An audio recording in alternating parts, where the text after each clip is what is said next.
Tayo manalangin. Panginoon, salamat po sa pagkakataong ito. Tulungan niyo po kami, Panginoon, na huwag pong masayang ang aming pong oras na inilaan para po ipakita at ipadama, Panginoon, hindi lamang sa inyo, kundi sa aming mga kapatid na kami po ay patuloy mong binabago, pinagpapala, at itanim mo po sa aming puso sa umagang ito ang iyong mga makapangyarihan salita upang siya po ang aming gagawin at gagamitin sa aming araw-araw na pamumuhay. Salamat po, Panginoon. Kung meron ka pong nakitang karumihan sa aming mga puso, magiging hadlang, Panginoon, para hindi namin maunawaan ang mga salita, linisin niyo po kami, Panginoon, at tulungan niyo kami na buksan ang aming pandinig, ang aming isipan, ang aming panguunawa, upang sa ganun, Panginoon, ang mga salita mo na aming pong mapakinggan at mapag-aralan ay magbibigay po sa amin, Panginoon, ng tamang daan upang patuloy po kaming maglingkod at magamit mo po kami, Panginoon. Salamat po sa iyong Holy Spirit na siyang aming kasama sa umagang ito. Ito pong aking dalangin sa pangalan ni Jesus. Amen. Amen. Maupo po tayo.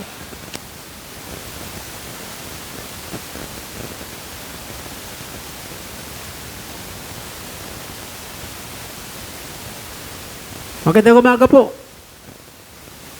Magandang umaga naman. Purihin ang Panginoon.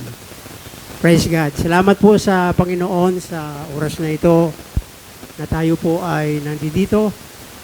At isa po yung ating layunin. Amen? Yung sambahin, papurihan, at bigyang karangalan ng ating Panginoon. Mahalaga po yan. Yan po yung ating dapat isipin kapag tayo ay nasa church. Imagine po ninyo, mayroon pong 7 days a week. Ilang oras ba yung ating pakikinig ng salita ng Diyos? Ilang oras? Walang oras? 2 hours. Yan, 2 hours a day. Praise God. No, napakahalaga po niyan. Sabi ng Romans chapter 13, no, verse 11. Ewan ko po kung mabilis tong ating gawak ng Romans 13, verse 11. Mababasa po natin. Praise God. Bukod dito, alam niyo na panahon na ngayon, oras na upang magising tayo sa pagkakatulog. Praise God. Panahon na raw na tayo ay magising sa ating pagkakatulog. Minsan yung tao hindi lang tulog mahimbing ang kanilang pagtulog. Bakit? Sapagkat ngayon ay higit na malapit na sa atin ang kaligtasan. No, malapit na ang kaligtasan sa atin. Kaya sabi niya, kaysa noong tayo'y sumampalataya noong una. No, ito po yung dahilan kung bakit sinabi ng Panginoon, sinugo ko kayo. Inutusan ko kayo para i-harvest ang hindi ninyo pinagpagalan. Iba ang nagpagal at iba ang nakinabang sa kanilang pinagpagalan. Panahon na, mga kapatid. Praise God. No? Sabi ng ating mensahe ngayon na pamagitan nating dudugtong lang natin to, no? Sabi niya, true Christian living. No, yung totoong pamumuhay, no, ng mga Kristiyano. Kasi sa panahon natin ngayon, maraming scammer. No, maraming fake. But tayo mga Kristiyano, ay mananatili tayo sa katotohanan. Mahalaga po yan. Praise God. Pagkatapos po nito, mayroon po tayong communion. Sandali lang po ito, mga 3 hours and a half. Kaya, praise God. Nandun yung nakalagay, yung ating sa dyan, sana si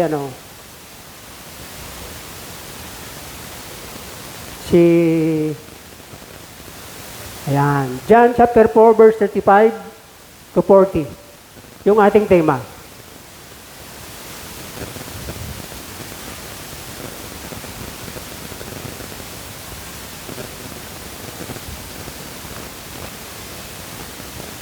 Praise God. Nandun yun sa itaas. No? Yan.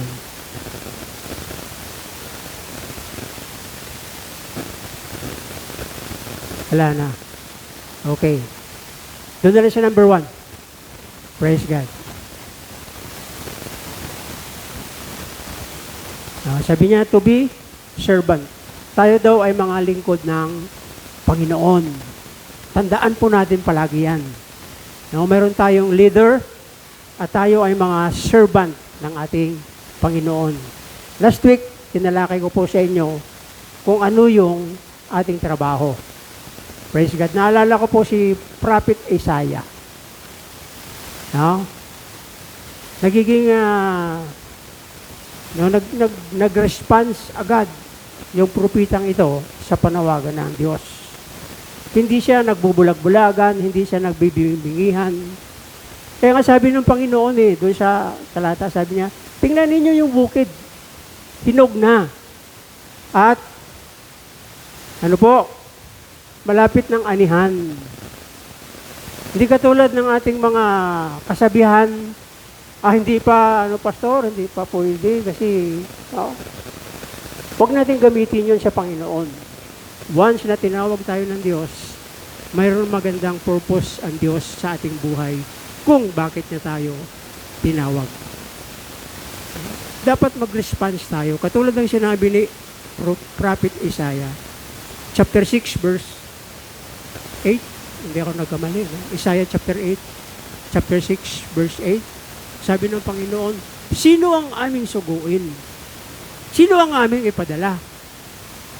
Praise God. Sana maging responsible tayo doon sa panawagan ng Diyos. Kasi tayo ay mga Kristiyano. Huwag tayo magbibingi-bingihan. Huwag tayo magbubulag-bulagan. Alam niyo ba kung ano yung background ng buhay ng Isaiah? Namumuhay siya sa kanyang kapaligiran, sa kanilang barangay, doon sa mga tao na marumi ang isip, marumi ang pamumuhay, marumi ang bibig.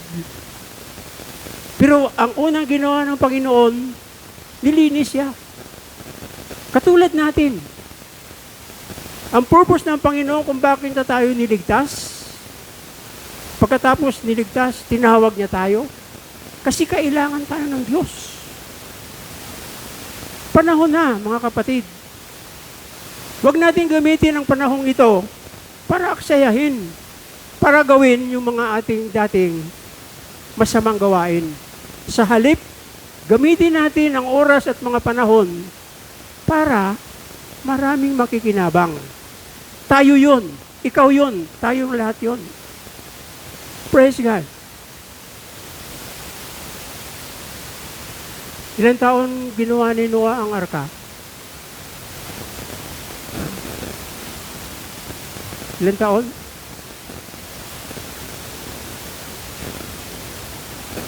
Almost. No? Wala naman talagang perikta na sinabi ang Diyos kung ilang taon. Basta sa aking pagtansya lang 120 years, 40 years. No? Kasi ang buhay ng tao noon mahaba. Pero napakalungkot, mga kapatid. Sa loob ng napakahabang taon, habang ginagawa ni Nonong Noah ang arka, nangangaral siya. Pero ang napakalungkot, natapos na yung kanyang pangangaral, natapos na yung arka, dumating na yung baha, ilan ang naligtas? Ilan ang naligtas? Walo.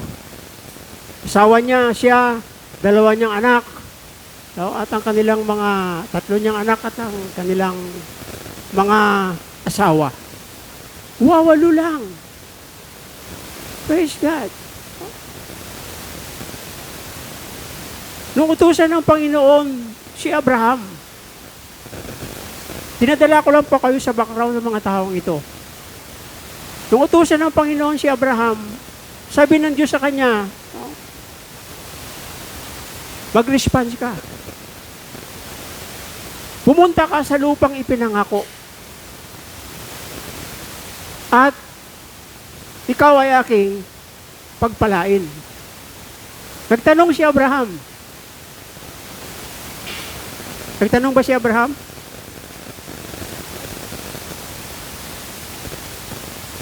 Theory ko lang ito. Malamang si Abraham nagkamot sa ulo yun. Tinawag siya ng Panginoon mula doon sa kanyang comfort zone. Sa lugar na kung saan mayroon siyang kapanatagan. Praise God. No? At sa mahabang panahon, tinawag siya ng Diyos, iwanan mo lahat yan at sumunod ka sa aking mga sasabihin sa iyo. Pumunta ka sa lupang ipinangako. Praise God.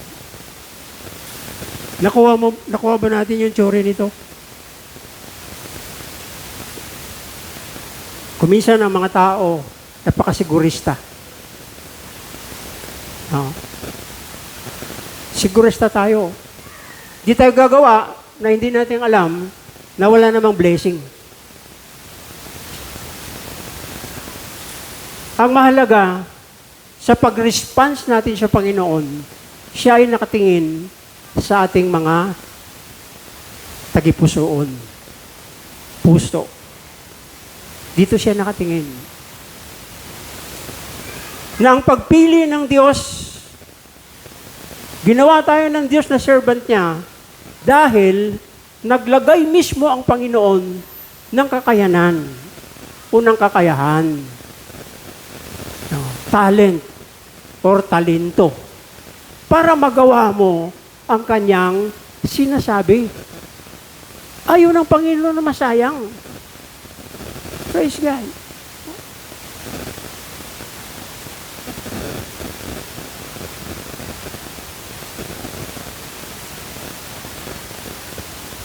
Gusto niya na mag-response tayo sa Kanya. Ito yung Kanyang gantimpala, no?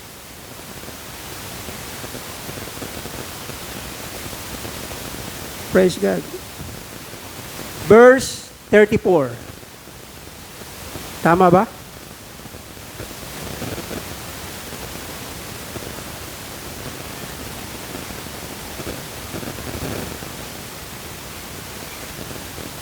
Okay. John chapter 34. Chapter 5, verse 34.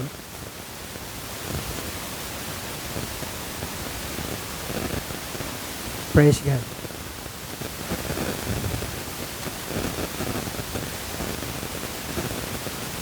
Sinabi sa kanila ni Jesus, no?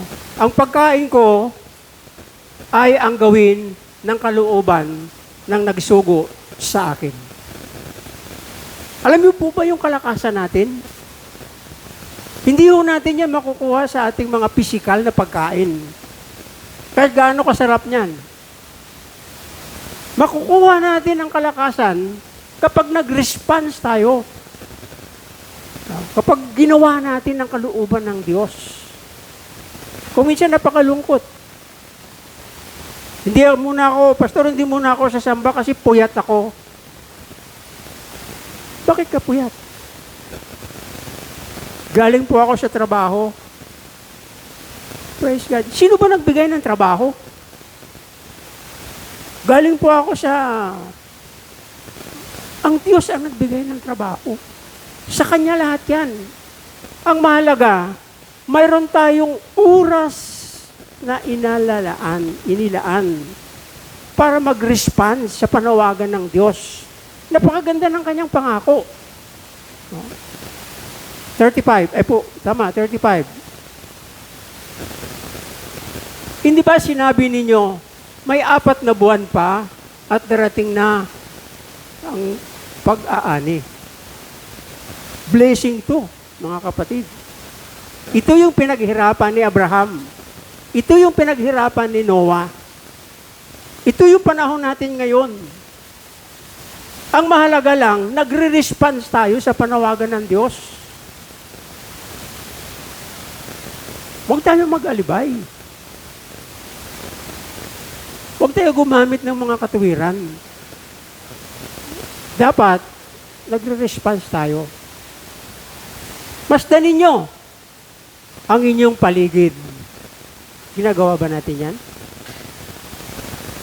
Sabi ng Diyos kay Abraham, igala mo ang iyong paningin. Ginala ni Abraham. Ano yung kanyang nakita? Ano nakita niya? Literal, wala siyang nakita. Praise God.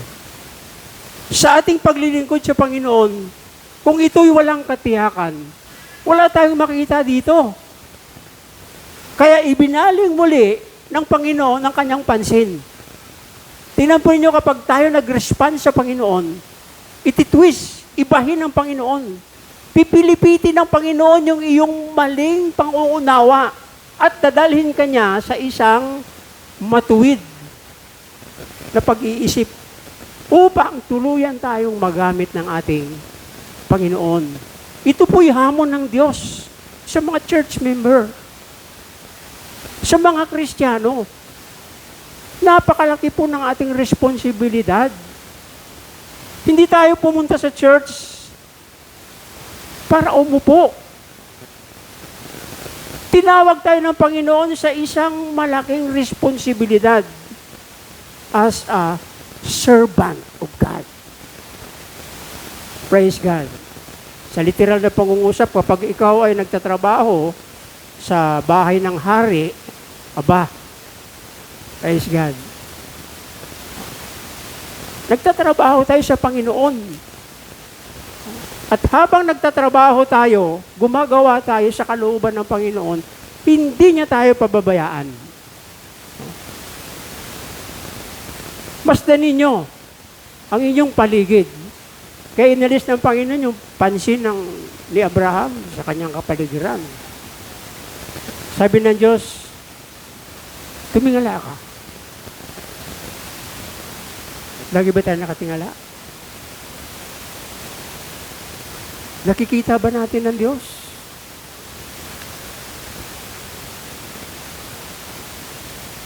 Naramdaman ba natin ang panawagan ng Diyos sa atin?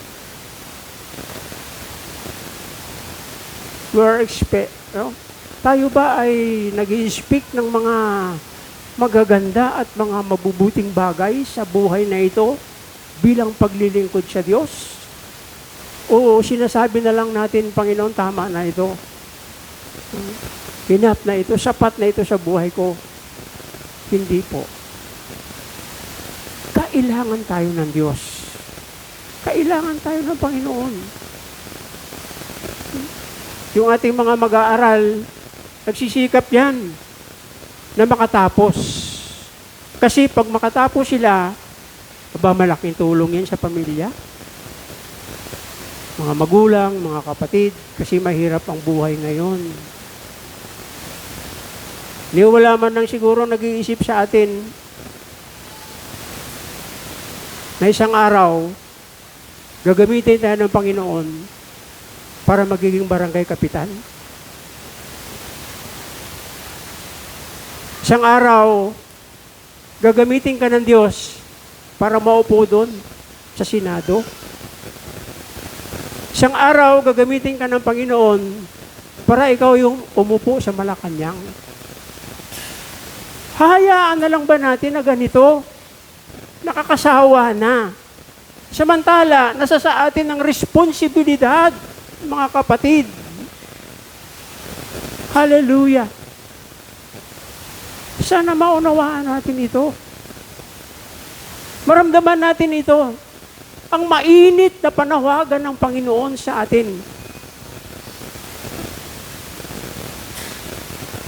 35-36. Ayan. Ang umaani ay tumatanggap ng upa. Literal yun.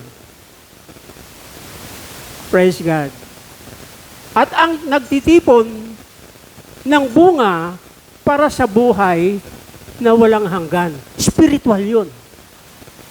Nang doon, yung provide, yung pag-provide ng Panginoon, no, sa iyong physical na pangangailangan at spiritual na paglago. Ang umaani ay tumatanggap ng upa. Sino ba naman nagtatrabaho na gutom? Hindi si pastor ang nag-utos sa iyo, ang Panginoon. Mayaman sa lahat, makapangyarihan sa lahat, hari ng mga hari. Pagtutuwid lang po, hindi ko sinabing iwanan ninyo ang inyong mga trabaho. Hindi ko sinabing talikuran ninyo ang inyong mga pamilya.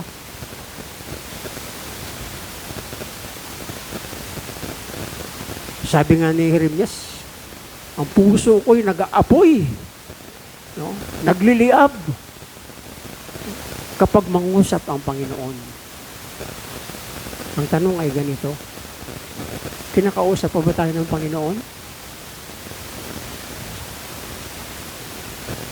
O may mga tainga tayo na hindi makarinig? May mga puso tayong hindi nakakaunawa? May mga pandinig tayo? Praise God. Sana mga kapatid, magiging maalab sa buhay natin, sa puso natin, sa isipan natin bilang Kristiyano, ang umaalab na panawagan ng ating Panginoon.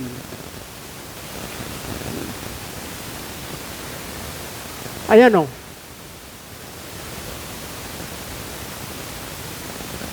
Nag-iipon ng bunga para sa buhay na walang hanggan. Upang ang naghasik at ang umaani ay magkasamang magalak. Praise God. Sino ba naman nalulungkot sa panahon ng anihan? Ang lahat ng tao ay mayroong kagalakan. At ang kagalakan ng isang tunay na Kristiyano na siya'y mag-harvest, i-deliver niya, dadalhin niya sa lahat ng tao ang mensahe ng Panginoon. Ang salita ng Diyos, ibahagi natin. Praise God. Huwag natin itago. Kung minsan makasarili tayo eh.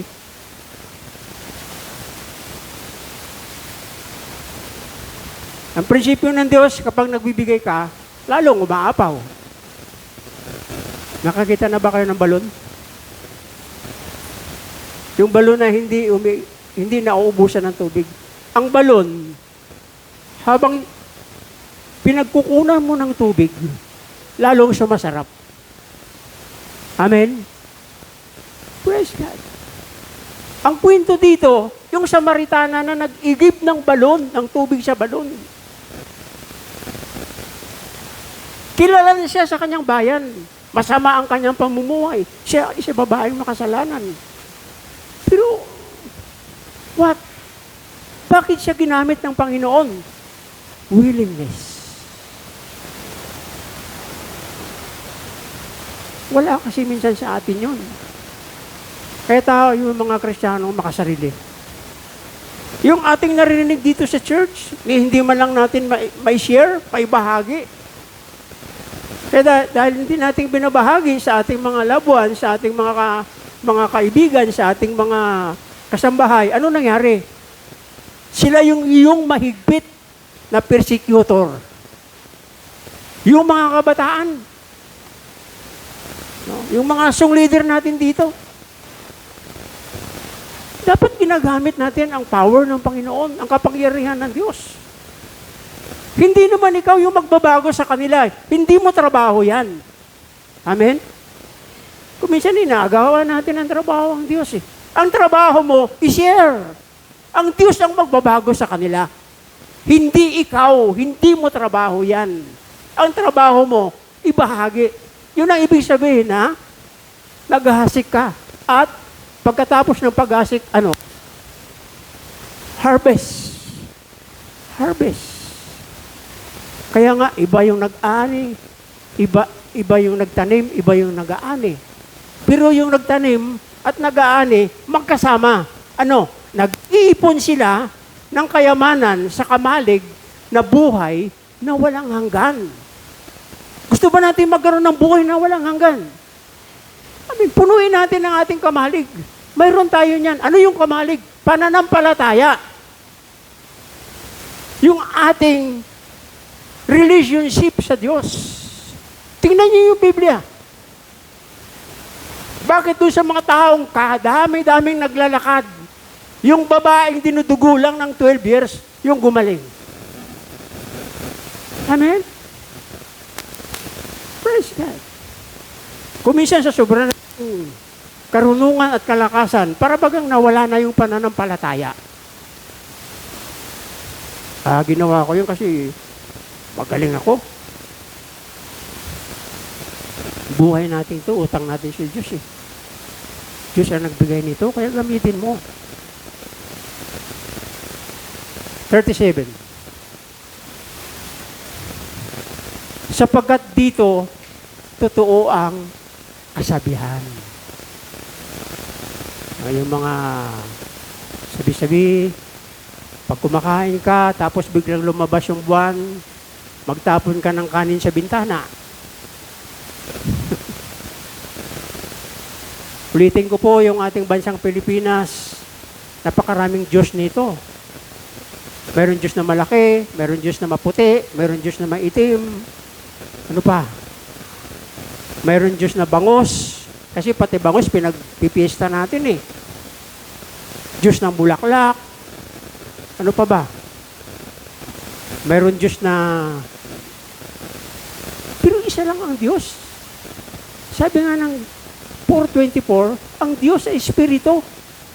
Kaya dapat sambahin natin siya sa Espiritu at katotohanan. Gaano tayo kalakas bilang isang Kristiyano, bilang isang tunay na Kristiyano? Every Sunday lang tayo pupunta sa church. Every Sunday lang tayo makapakinig ng salita ng Diyos. Dito lang yan sa loob. Paglabas mo sa gate, how much more? Pagkatapos sabihin natin, ako yung Kristiyanong mananagumpay. Praise God. Pag dumating kayo yung Panginoon, ligtas na tayo? Yun yung tanong ng baptist eh. Ligtas na ba tayo?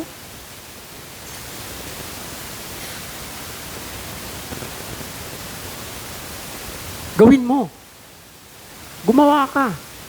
Ayon sa kalooban ng Panginoon. Sapagkat ito ay totoo, ang kasabihan. Isa ang naghasik at iba ang umaani. Ito yung bunga, no? Ito yung bunga ng pinaghirapan ng mga propeta na nababasa natin sa Biblia. Ito yung panahon, no? Kaya nga sabi dun sa chapter 13, verse 11 ng Roma, dapat gumising na tayo. Tama ba? Chapter 14, verse 17 ng Roma. Tingnan natin.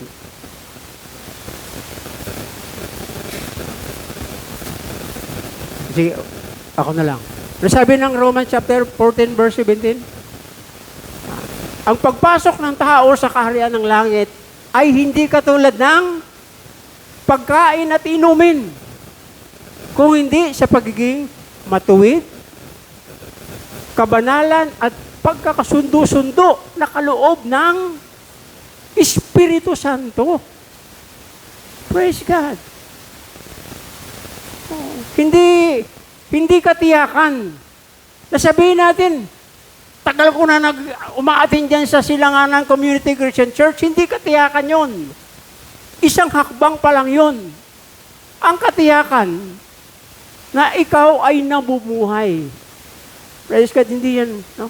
Ginamit ni Apostol Pablo yung salita dito, pagkain, inumin. No? Kasi pag pagkain, kahit medyo masama ng amoy, pag gutom ka, pag inumin, kahit medyo mapakla, matabang, pwedeng pilitin. Hindi ganon. Sa pamamagitan ng katuwiran, kabanalan, at pagkakasundo-sundo. Sino yung sinasabing pagkasundo-sundo? Dapat makipagkasundo tayo sa Diyos. Nung meron tayo binibigay na panahon at oras sa Panginoon. Yun ang ibig sabihin. Balik tayo. Baka matatapos na tayo. Anong oras na ba? Matatapos tayo ng 11:30.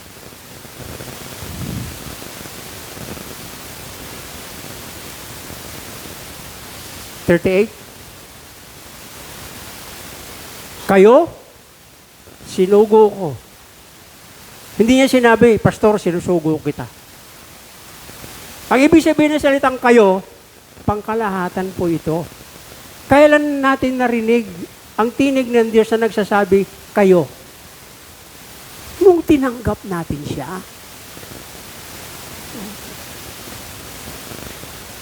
Nung binayaran niya, inalis niya, nilinis niya ang ating mga kasalanan. Yun ang purpose ng Panginoon. Para tayo mag-response. Hindi ba yung isang servant, lagi yan nakikinig kung anong lumalabas sa bibig ng kanyang Panginoon?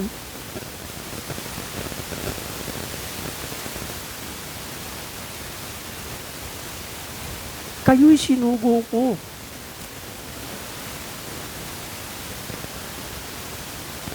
Sa Isaiah chapter 6, verse 8, baliktad eh. Sabi ng Panginoon doon, sino ang aming ipadala? Sino ang aming utusan? Sino ang aming susuguin? Pwede ba tayo mag-respond sa Diyos? Si Isaias na lulugo-lugo, tumayo, Lord! Here I am, Lord! Narito ako, Panginoon, isugo nyo.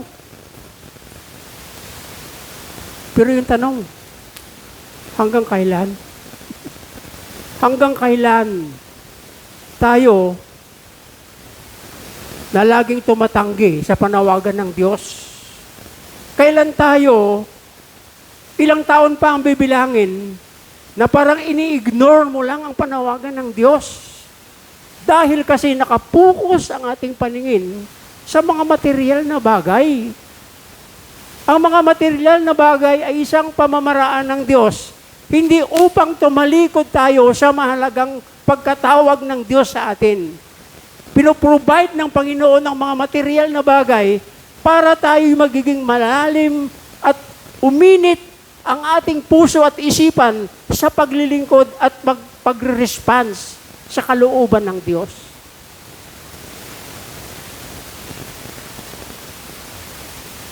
Yan mo na, Pastor. Pag hindi ko course na yung teaching mo, lilipat ako sa kabilang church. Pagdating sa kabilang church, hindi nagustuhan, lilipat na naman sa kabila. Pagkatapos sa kabila, hindi magustuhan, ikaw yung hindi gusto sa sarili mo eh. Kasi, ini-ignore mo. Pero kapag ni-response natin ang salita ng Panginoon, maniwala ka sa akin.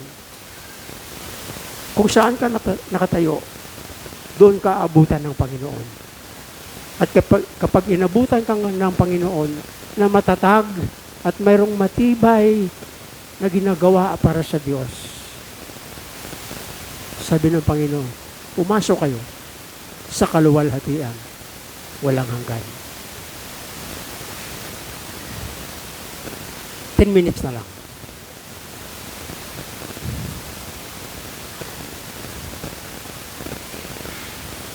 Ayan, no?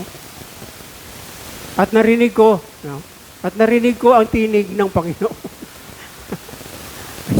Kaya kanina tanong ko, may naririnig ba kayo? Ha? Alam niyo po, yung Panginoon, kapag mangusap, malinaw pa, malinis na, maputi pa sa dagat at buhangin ng Boracay. Praise God. Bakit? Yung salita ng Diyos mapang-akit eh. Hindi yan katulad ng salita ng una, binula-bula ko Sister Eva. Kaya ibinigay niya ang kanyang binukayong oo. Praise God. Oh.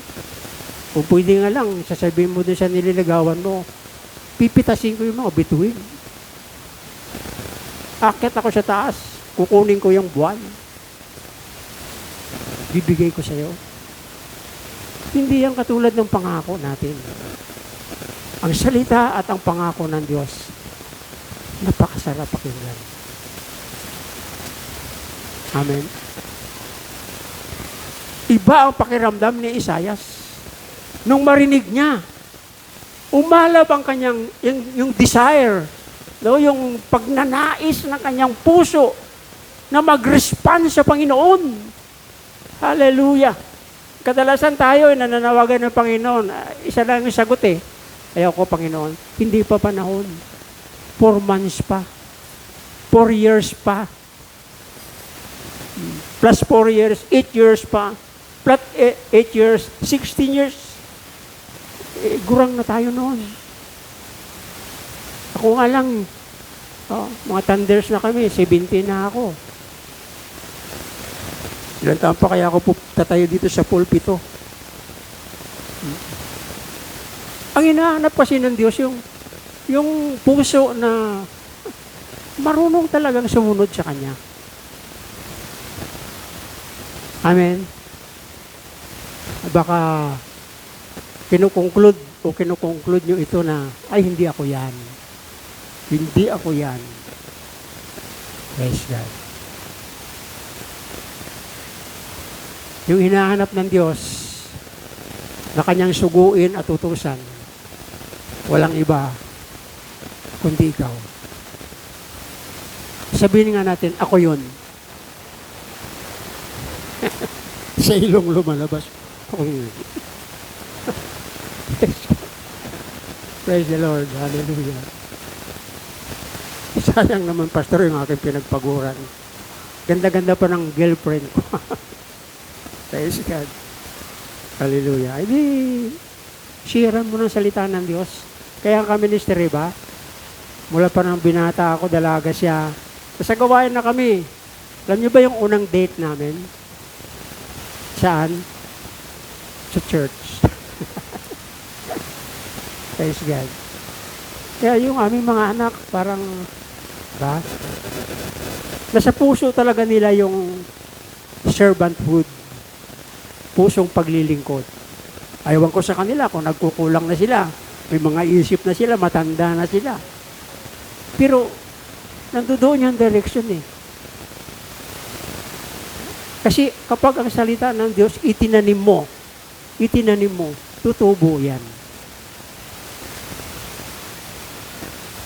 Pagkatapos yan tumubo, magbubunga. Pagkatapos magbubunga, harvest time. Praise God. Hallelujah. Response tayo. Maglaan tayo ng panahon at oras para sa ating Panginoon.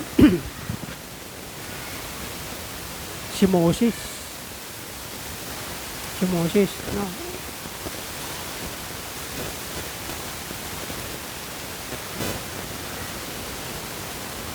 Kulang-kulang, parang sobra kulang-kulang 1 milyon yung mga Israelite. na itinawid niya sa Red Sea. Alam niyo ba kung ilan naligtas? Alam niyo kung sino naligtas? 2 lang. Sino? Sino?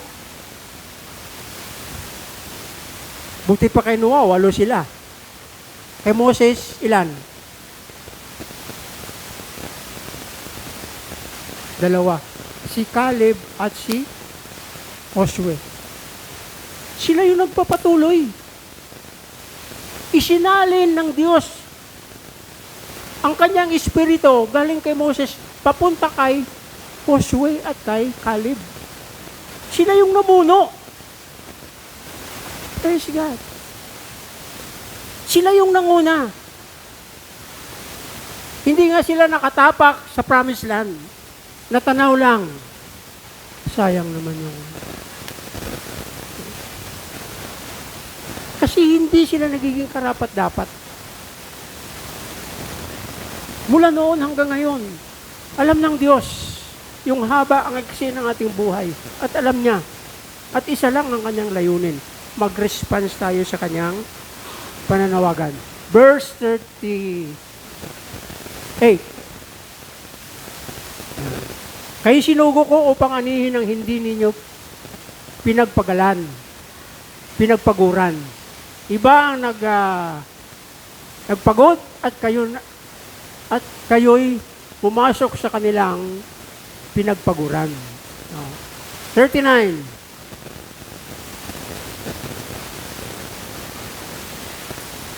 At marami sa mga Samaritano sa lungsod na iyon ang sumampalataya sa kanya dahil sa sinabi ng patotoo, sa sinabi ng babae na nagpatotoo. Sinabi niya sa akin ang lahat ng mga bagay na aking ginawa. Praise God. Makita natin doon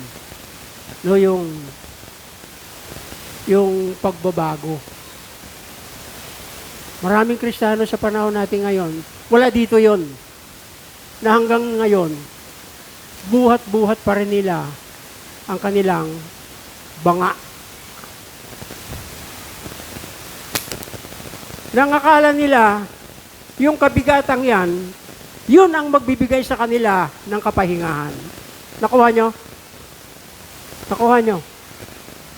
Tutol na tutol ang Samaritanang ito sa araw-araw niyang ginagawa. Pero hindi niya pwedeng pigilan dahil doon siya nabubuhay. Amen? Tulad sinabi ko kanina, huwag kayong umalis sa inyong mga trabaho. Pero kung talagang kailangan at sinasabi na ng Panginoon, gawin mo. Kung minsan ganun yung ating pag-iisip. Kung ako kaya mag-respond sa panawagan ng Panginoon, mabubuhay ako. May makakain ba ako araw-araw? Ayaw nilang bitawan. Hirap na sila eh. Hirap na yung babaeng Samaritana. Praise God. Imagine mo, tuwing alas 6, alas 9, at alas 3 ng hapon, tinatao niya talaga na walang tao. Praise God. Pero kung saan siya mahina, doon siya ginamit ng Panginoon. Praise God. Sabi ni Apostol Pablo, kung saan ako mahina, doon ako lumalakas. Chapter 10, verse 13 yata ng 1 Corinthians. Hallelujah. Takot siya. Kaya nga panahon na walang tao, saka siya pumunta sa balon at mag-igib. Pero ang sabi dito, yung kanyang kahinaan ay nagiging pagpapala sa iba. Amen? Mag-share ka. Ibahagi mo. Pastor, takot ako eh. Pastor, nahiya ako eh. kahinaan yan. Amen? Kung ikaw lang, wala kang sapat na lakas. Wala kang sapat na kapangyarihan. Ang importante lang sa atin, mag-response tayo. Sumagot tayo sa panawagan ng Diyos. At ito yung magiging resulta sa buhay mo.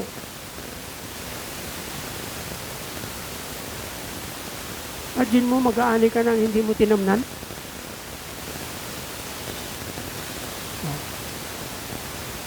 Iba ang nagpagod, iba ang nagpagal, at ikaw yung makinabang?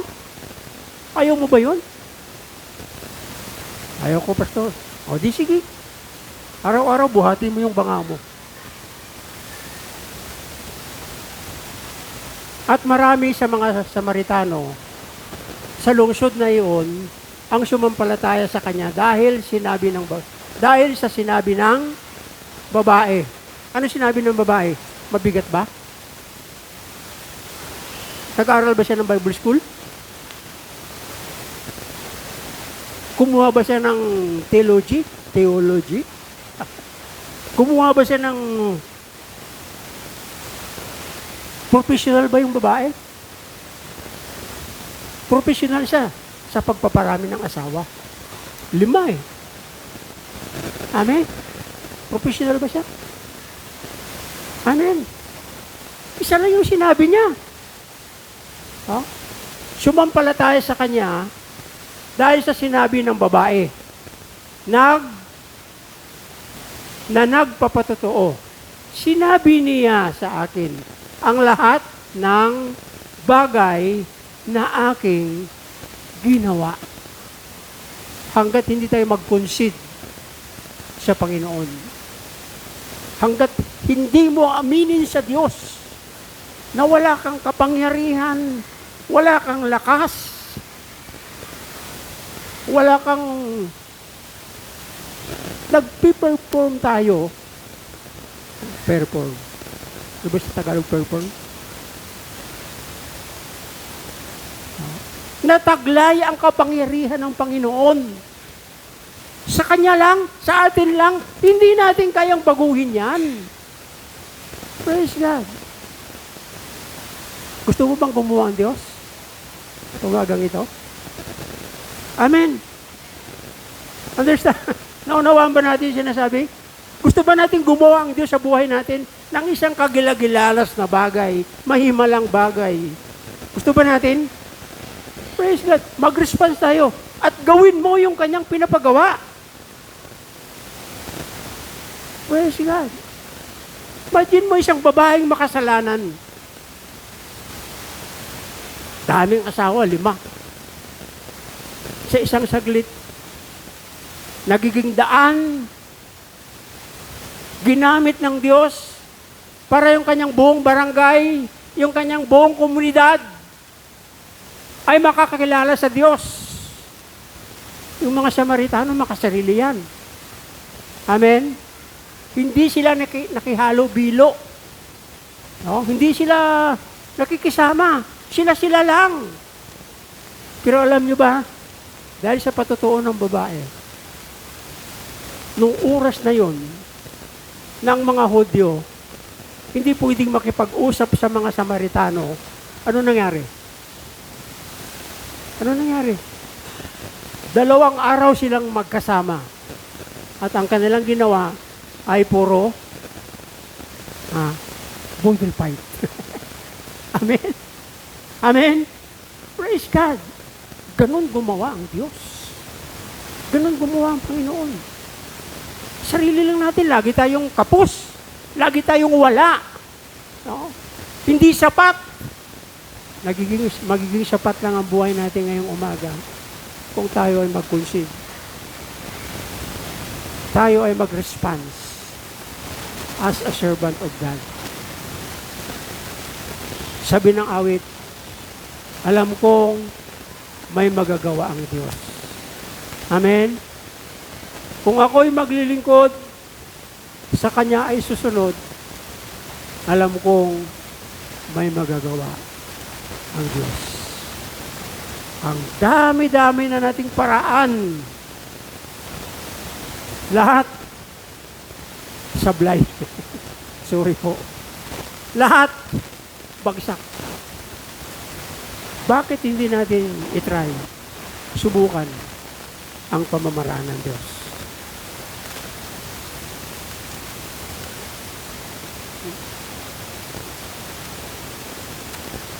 Kita natin dito ang kapangyarihan ng Panginoon. Nasa puso ito ng Samaritana. Oh. Pero dahil yun ang kanyang buhay, wala siyang magawa. Amen? Praise God.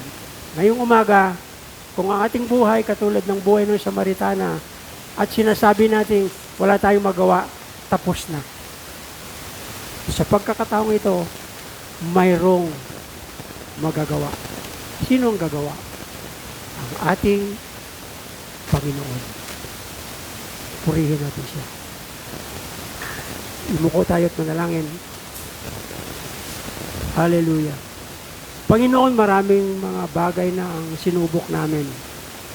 Mahabang mga taon na ang aming ginugol. Maraming mga taon, buwan, linggo, oras na aming pong isinayang o nasayang. Sinubok namin ang lahat ng bagay. At amin pong napatunayan na sa ganang amin, wala kaming magagawa. Panginoon, narito po sa umagang ito, ibinibigay namin sa inyo ang aming sarili. Sarili, hindi matuwid. Sarili na marumi, makasalanan. But Lord, salamat. Kaharap ka namin sa umagang ito at isinusuko namin ang aming buhay sa inyo. Maraming bagay na sa pag-aakala namin mawawala kapag kami ay mag-conceive. Magkumpisan. Lord, I'm sorry. Hindi pala yan ang inyong layunin.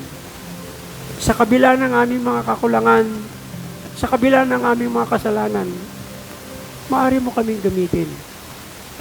Magkaroon kami ng lakas, karunungan, upang gamitin namin ito, Panginoon, hindi sa ganang amin, kundi para sa iba. Katulad ng babaeng Samaritano o Samaritana. Salamat po, Panginoon. Pinaunawa mo sa amin ang kahalagahan ng aming buhay. Ipinaunawa mo at ipinakita mo sa amin na dapat kami, na iyong mga lingkod ay dapat magiging tapat sa isang mabuti, mabiyaya at makadiyos na layunin.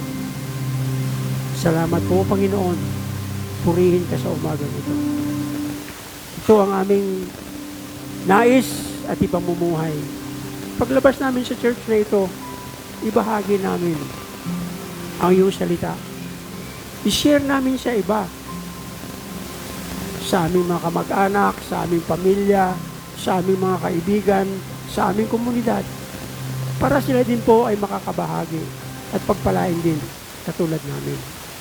Salamat po, Panginoon, sa mga pangakong ito, sa mga salitang ito, na siyang nagpapalakas, nagpapatatag, at nagbigay ng tamang direksyon para kami ay patuloy na maglingkod sa inyo.